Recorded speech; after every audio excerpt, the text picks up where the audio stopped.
Banque nationale, fier partenaire de l'été indien.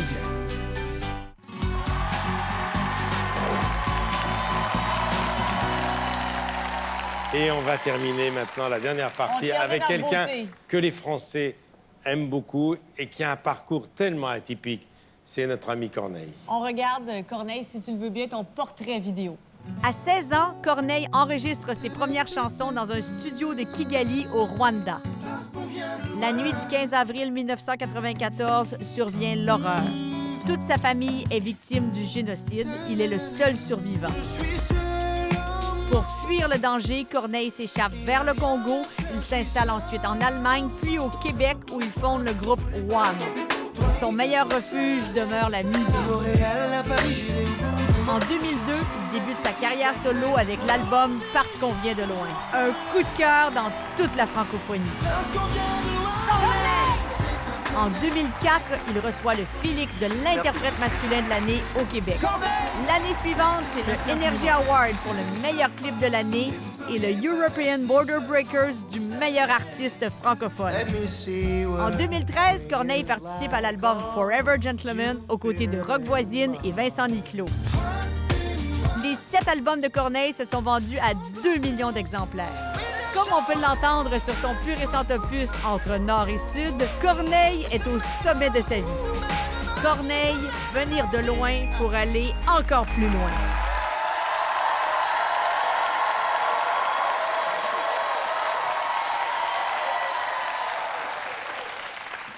Cornelius Nyungura. On vous appelle encore Cornelius? Ma femme pour me chambrer un petit peu. Quand elle est fâchée, ta femme, est-ce qu'elle t'appelle Cornelius? Non, quand elle m'appelle Cornelius, c'est que ça va très très bien. C'est qu'on est dans l'humour et qu'on est trop, très bonne humeur. Quand ça va mal, elle t'appelle comment?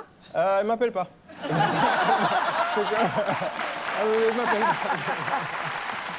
Corneille, tu es né en Allemagne et ton père vous a amené au Rwanda. Oui. Après avoir vécu ce que tu as vécu, est-ce que tu lui en as voulu? Oui.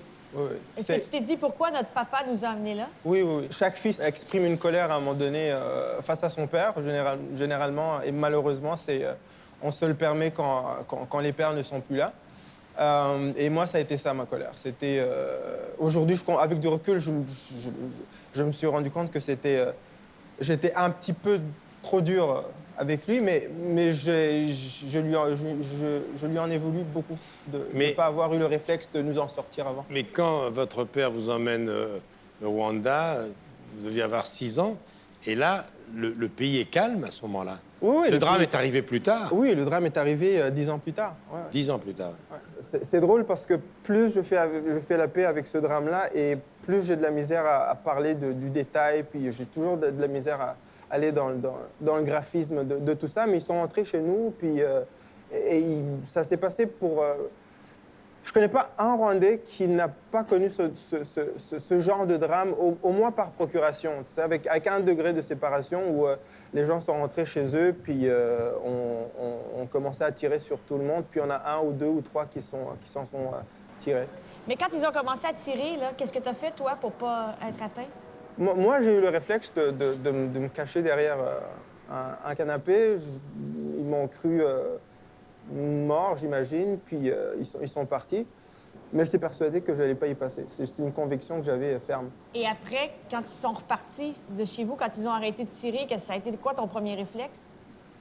Mon premier réflexe, c'est drôle, j'en parle maintenant parce que je suis en train d'écrire mon autobiographie. Puis je suis là-dessus depuis 1 an. Puis à chaque fois que j'arrive à ce passage, je bloque. Puis là, ça s'est débloqué depuis 1 mois. La première chose que j'ai fait, c'est d'aller me regarder dans le miroir. Et j'ai encore un rapport très particulier avec le reflet que le miroir me renvoie. Il fallait que j'aille vérifier que ce que je ressentais était bien vrai. Il me fallait un retour de cette réalité-là. Donc, tu avais passé toute la nuit à dormir auprès de ton père, ta mère, ton frère, ta sœur? Oui, mais ce qui se passe dans ce cas-là, c'est qu'on n'est pas dans son corps. Là. T'as pas dormi, là? Non, j'ai pas dormi. Si les gens me regardent à la télé, ils doivent bien se dire comment ça se fait qu'il en parle aussi sereinement. C'est que je pense que jusqu'à ma mort, dans ma dernière demi-heure, peut-être que je vais pleurer enfin toutes ces larmes-là. Mais d'ici là, c'est pas possible. On n'est pas équipé pour soutenir ce genre de choc. Donc, j'étais complètement déconnecté de mes émotions à ce moment-là.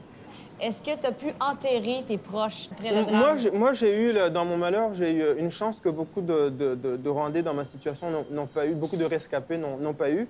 C'est quand les voisins sont arrivés chez moi le lendemain de la disparition de ma famille, ils m'ont aidé à enterrer les miens dans la cour de notre maison. La plupart des Rwandais que je connais, qui ont connu la même chose que moi, n'ont pas eu ce luxe-là.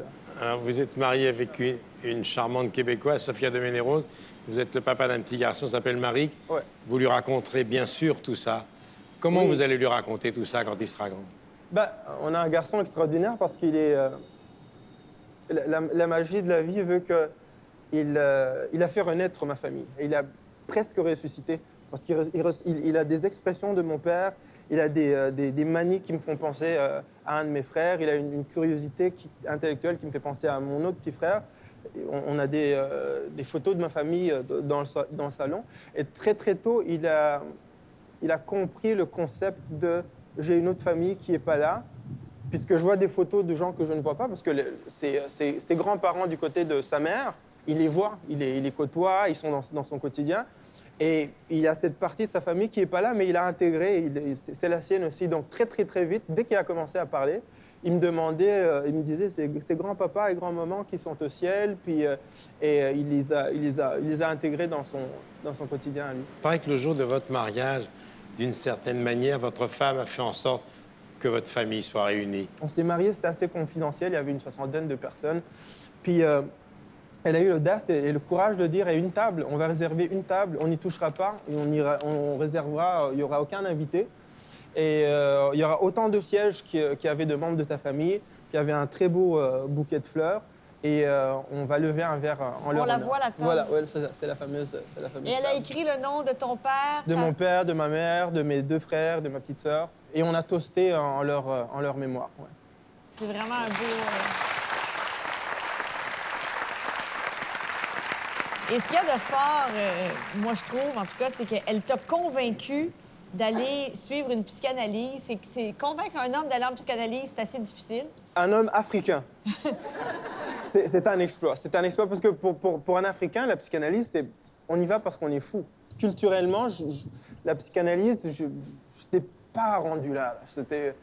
Et c'est le déni qui parlait visiblement, mais je me suis vite rendu compte que il y a peut-être d'autres manières de grandir dans la vie, mais je pense que tomber amoureux d'une femme, c'est un vrai retour à l'école, parce que c'est la première fois que j'étais confronté à moi-même. Donc j'ai tout ce dont je me cache qui me revient dans la face, et elle n'a pas eu à beaucoup me convaincre. Je me suis vite rendu compte qu'il fallait que je règle un certain nombre de choses si je voulais avoir le type de vie dont je rêvais, donc une vie de famille saine, une vie de couple saine, puis elle incarnait la raison de le faire.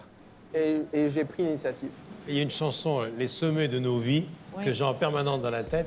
Qui reste dans la tête. Et il y a un clip formidable. Parce que quand même, malgré ce que tu as vécu, tu parles des sommets de ta vie. Oui, parce que finalement, c'est un petit peu ça, le chemin de ma vie.